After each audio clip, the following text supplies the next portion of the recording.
it could potentially work for you and give you the goals of managing volatility, giving you income in retirement, and leaving you a legacy. That's been my life's work and my passion.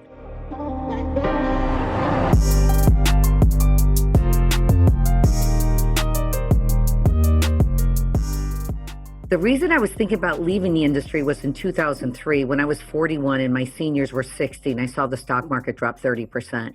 And I questioned my career. I went and saw my pastor. I says, I have no value.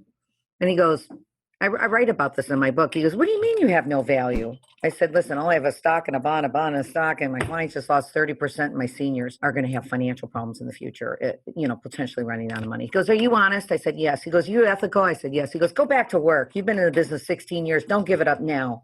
I said, okay. So that was a turning point in my career. How can I build a model so that I wouldn't have to talk to a client and say, hey, listen, you just lost 35%, 40% of your money, but there's nothing I can do about it because I don't control the markets. So I went on a journey for 17 years of building strategies that could sustain myself. So last year, COVID-19, March 13th to March 23rd, the Dow drops 40%, oil goes negative, the S&P is down 30. I can't say over the air how my clients did. We didn't get any phone calls because we didn't have that same volatility. Because when the markets collapsed and you're diversified deeper than stocks and bonds, there was no phone calls. So the phone calls started in 03. They dimmed down in 08 when the credit crisis market dropped 57%. Our clients didn't even lose close to those numbers, okay? So the calls got less, and then COVID, there was barely any calls. Okay, so I was able, with my passion of trying to protect my clients from forces we had no control over, was the very reason I wanted to leave the industry. I think with the Realm model, I have something to offer now, not just my clients.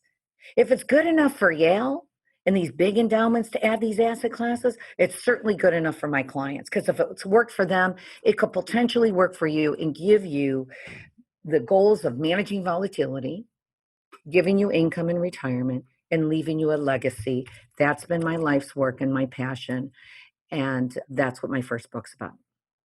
So if I'm hearing correctly, your Realm philosophy, which is a combination of passive, active, and some alternative investments, COVID has essentially acted as a bit of like a test run for it. Absolutely. I'm not going to get on the air and tell you what my top 50 portfolios did, because I won't be able to, but they did not call me. I didn't get any phone calls. Well, it's one of those days when no calls is like the best thing that can happen, right?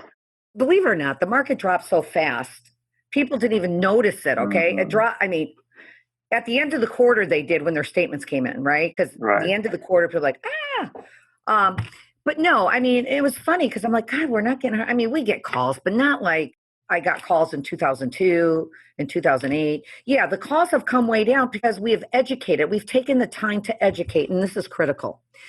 If I just try to put you in something to make money, which of course is part of my field, that's what I do for a living. If you look at my website, I have videos, I have radio shows, I have podcasts, I have books, I have webinars. I have created content not to help me market my clients, to help me educate my clients. So when the unexpected happens, or the black swan, like 2008 or COVID-19, that the clients are aware of risk and the level of risk they're taking for how I'm building their portfolio and constructing it.